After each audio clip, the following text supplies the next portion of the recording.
Bem-vindo ao É Assim Que É podcast. Eu sou a Camila Covre, eu falo sobre desenvolvimento pessoal e linguagem comportamental. E o tema de hoje é melhor ser feliz do que estar certo. Será?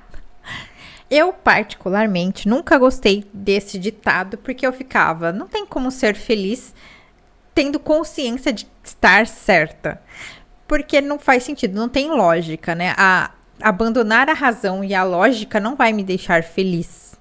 Porém, o que eu entendi de fato, né? Esse ditado geralmente ele é usado não quando alguém está certo, mas quando alguém está querendo vencer a discussão. E nem sempre a gente precisa estar certo para querer vencer uma discussão, né? Vencer o embate, vencer uma situação ou impor a própria opinião. Esse episódio está relacionado com o episódio anterior. Se você não assistiu, volta lá para assistir.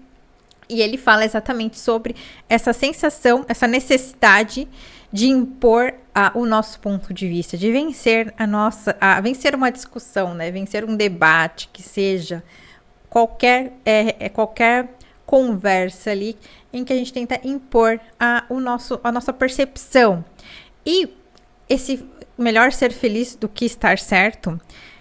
Esse estar certo é relativo, ele diz muito sobre isso, né? Sobre essa necessidade e o que ela esconde. Na verdade, ela esconde uma dor, ela esconde uma necessidade de controle. E essas necessidades de controle, ela vem muito dali do medo de não ser a melhor opção, o medo de ser preterido e o medo de ser manipulado, né? Medo de que o argumento do outro vença, né? Medo de não estar na liderança, né? De não controlar a situação. E aí esse medo, ele vai ativando esse sentimento, né? Essa sensação de que a pessoa precisa renovar os argumentos ali para que ela possa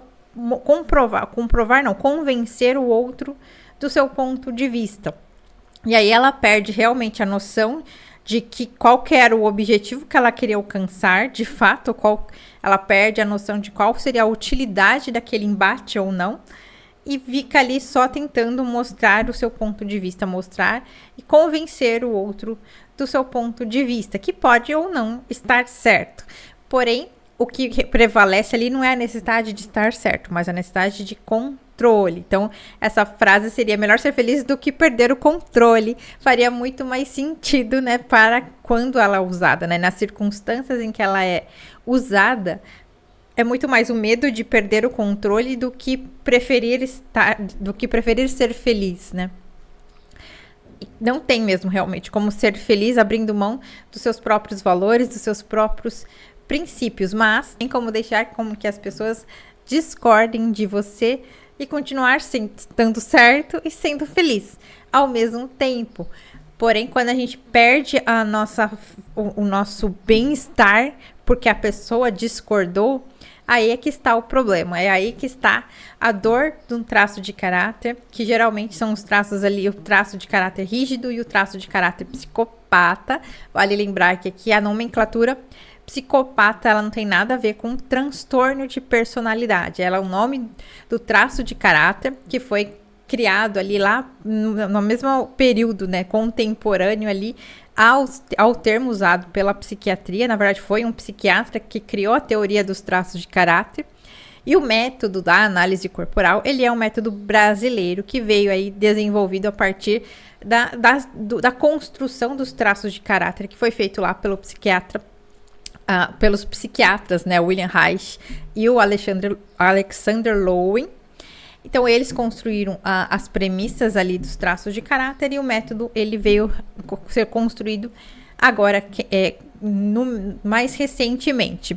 Porém, esse nome, né, esse nome psicopata, ele é só uma nomenclatura, mas em outros episódios eu posso falar um pouco mais sobre as diferenças, enfim, e os impactos ou não desse padrão de comportamento. Mas o traço de caráter psicopata, ele é um traço que ele é muito mais líder, né? Ele tem uma necessidade nata ali de ser mais líder, de Ele é aquele que tem aquela argumentação muito fácil, ele convence naturalmente mais as pessoas, eles conseguem vender qualquer coisa que eles quiserem.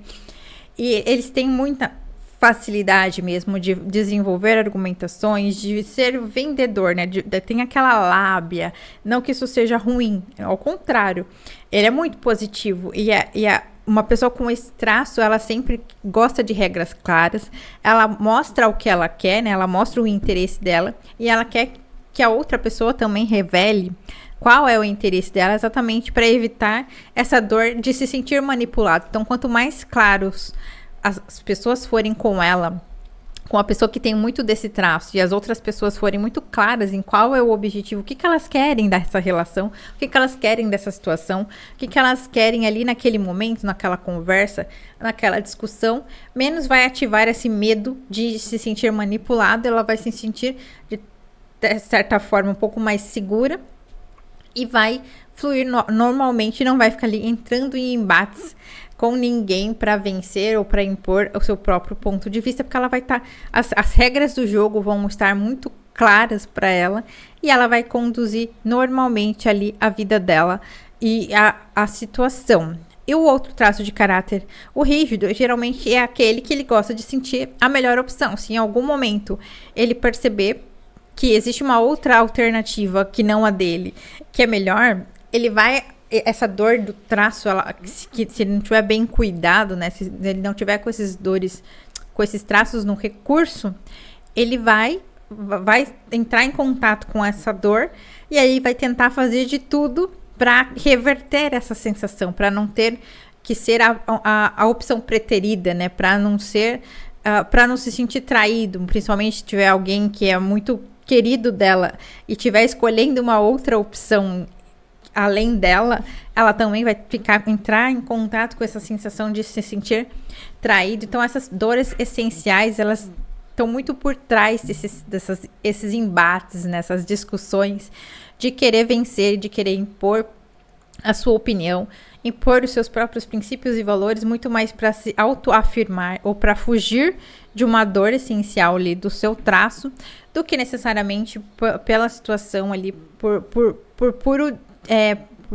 pura falta de compromisso, né, com a situação, né?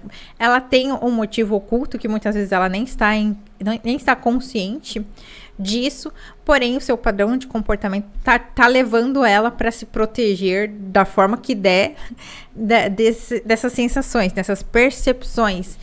E falando de percepção, né? O que é uma percepção?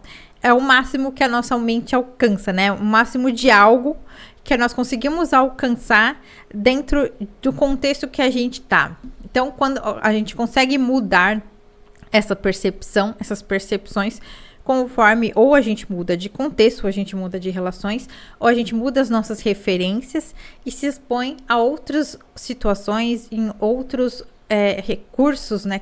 Outros comportamentos que a gente não tinha acesso. A gente começa a pegar referências comportamentais que a gente não tinha antes a percepção de que aquilo era possível. Então, a gente aumenta ali o leque de possibilidades e começa a perceber que dá para fazer diferente. Que aí, além de aumentar as referências e cuidando também dos traços, porque esses traços de caráter, a gente tem meios e ferramentas que a gente pode manter eles nos recursos, porque todas essas dores essenciais, né, que eu falei aqui do traço, o medo de ser manipulado ou o medo de ser preterido, tem outras formas de manter esse traço no recurso para que, eventualmente, quando ele entra em contato com aquela dor, ele tenha meios, né, de lidar melhor, ou mesmo de não ser tão afetado assim, porque ele estava ali com as baterias recarregadas.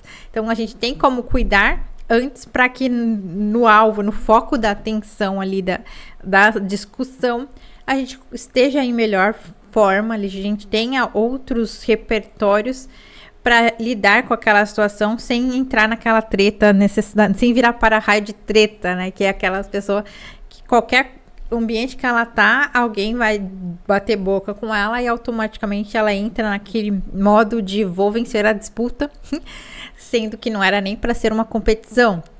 Era para ser só um diálogo, muitas vezes, só, às vezes até um debate, mas ainda assim não precisaria tanta energia gasta para vencer a discussão, que na verdade não é para ser feliz, porque a pessoa, no fim das contas, ela não vai ser feliz nem vencendo a discussão e nem perdendo a discussão, né? Porque se ela, às vezes ela pode até abrir mão e falou, tá bom. Aquela falou, não queria mesmo.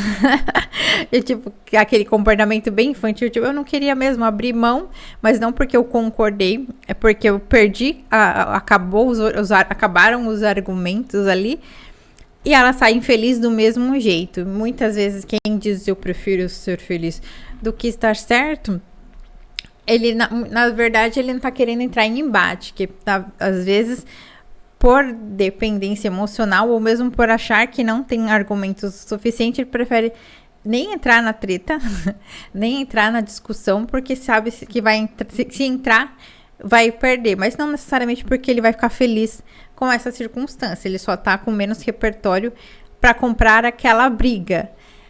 E o ideal mesmo não é nem ser feliz estando certo, mas com a liberdade de poder se abster e aceitar tranquilamente que o outro tenha a opinião do outro, mesmo que ele continue estando errado. Porque é possível que a gente tenha essa certeza, né, de que a gente está certo e a pessoa está errada, e ela pode continuar ali prevalecendo mesmo estando errado, porque isso não vai interferir nos meus valores, nos meus princípios, na minha certeza de estar certa. Isso vale para todo mundo, vale para todos vocês. Então sempre busque não estar certo, né? Busque respeitar o direito do outro, continuar errado e vencer a discussão.